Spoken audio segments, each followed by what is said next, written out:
So even before President Trump's address tonight, his administration has been making a case that there is a crisis on the southern border, a national security and a humanitarian crisis.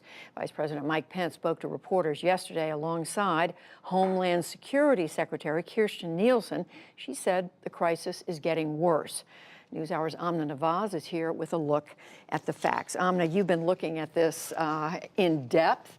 First of all, how do we define crisis? And is it our sense that there is a terrorist threat at the border, as the White House is suggesting? So first of all, we're following the administration's lead on this, right? They're saying there is enough of a crisis that it necessitates some kind of physical barrier to stop it in its tracks. And there's really two prongs. We've heard this already in the show, a humanitarian crisis and a national security crisis. That terrorist threat you mentioned, the administration's been citing a few examples repeatedly, including one we heard from Vice President Pence just this morning in an interview. Here's what he had to say. With regard to terrorists, he said, we've seen more than 4,000 known or suspected terrorists attempt to come into our country through various means. Judy, that exact number is actually 3,755. It's a rounding up. That group that we know of, those are people with a direct link to terrorism. But to associate it with the southern border is very, very misleading. We know the vast majority of those people who've been apprehended come in through airports. And so it's a misleading claim. We've heard the government say again and again. And in fact, we have government's own numbers in this case that looked at the terrorist threat on the southern border. This is from a State Department report in 2017. They said there are no known international terrorist organizations operating in Mexico, no credible info that any member of a terrorist group has traveled through Mexico to gain access to the U.S. So that. Hi, my name is Thais Miller, and I'm going to be doing block 2 of this video on imaginations, borders, and others. So it starts, the U.S. and Mexico border has been shaped by politics since the start of the Mexican-American War. In our previous video, I discussed intensively in a comparison to what our current political frame of the border was back then, as opposed to Trump's new rhetoric of the U.S.-Mexico border. In this block, we learn about this political framing from the 1960s to Obama's administration.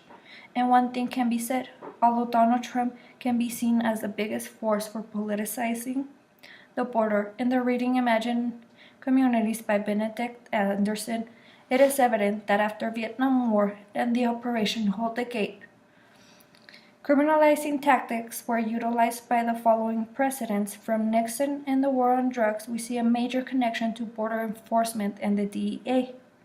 This connection to drug enforcement and criminalizing migrants was a means to target, as Anderson explains, to criminalize all brown bodies. In the Carter administration to the fore, we saw a racist rhetoric of seeing migrants as a threat to the economic stability of the nation, but it was just as a means to expand the anti-immigration policies. Under the Reagan administration, with the historical events of globalization, nationalism grew, and the sentiment of whiteness crisis grew in American civic culture as well. His policy of the Immigration Reform Act of 1986 prompted further discriminalization and politicization. The U.S.-Mexico border, as Anderson explains, it is a means to link worsening economic conditions to unauthorized migrants, as well as to link them with drug-related activities. The administration that followed, from H.W. Bush to the Clinton, more politicization was a means to enforce the white nationalism of the country. And in 1994, the Clinton administration expansion on the war on drugs with the crime bill of 94 was a major force in militarizing the border and criminalizing brown bodies, either from Mexico, Mexican Americans, and Central Americans, and linking all of them to drug-related activities. The documentary The Valet of Gregorio Cortés is a perfect example of that.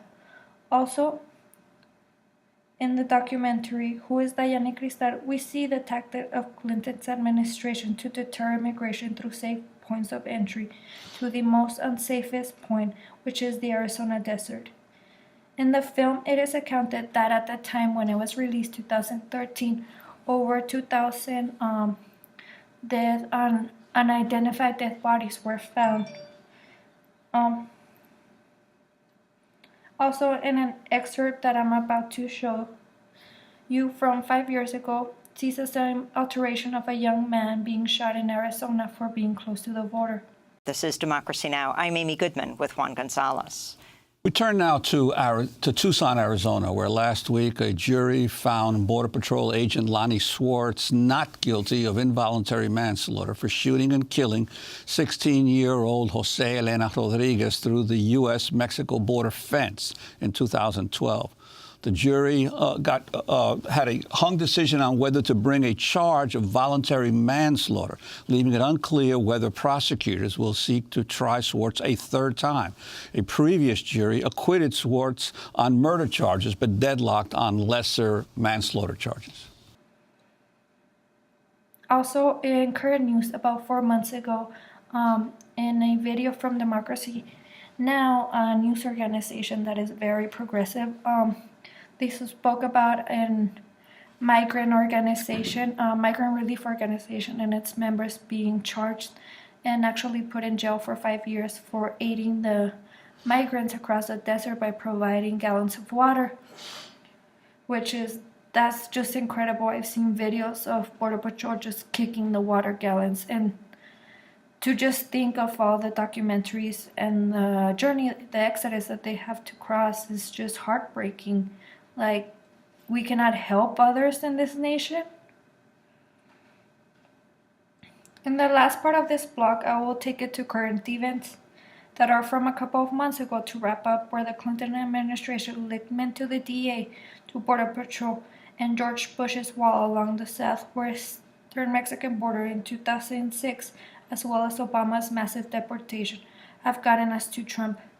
In this past 2 years of this administration, it seems that the racist president has accumulated all of this past president's policies, in even more an insidious fashion, from his fear-mongering statements of migrants and legal migrants and just people from Central America and other countries, to family separation and to basic denial of asylum. We see, as I cross the border every Friday, I see the cops right there in the middle of the border turning people away that seek asylum, which is legal.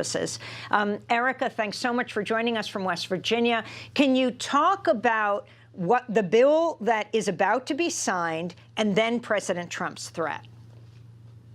Yeah, for me, is very alarming, very, very alarming to see that this president is about to use a national emergency as a political card, basically, to try to get this wall, which we know it's not going to do anything to actually solve the problem that is happening at the border.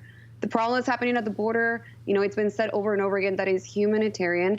And what does that mean? That there's human beings literally right now trying to figure out how to ask asylum in this country, which is legal. And so it's definitely alarming, and I really hope that we can rise up if he does this, because we can't continue to let him do this. So, Erica, talk about the Congress members like Joaquin Castro, who represents the Rio Grande Valley in Texas, like AOC, Alexandria Ocasio-Cortez, and Ilhan Omar, Rashida Tlaib. They're voting against the legislation, and why? Yeah, which is the right thing to do, and that is because, we need at least, we've been pushing for Democrats to actually do the right thing, to stop playing his games.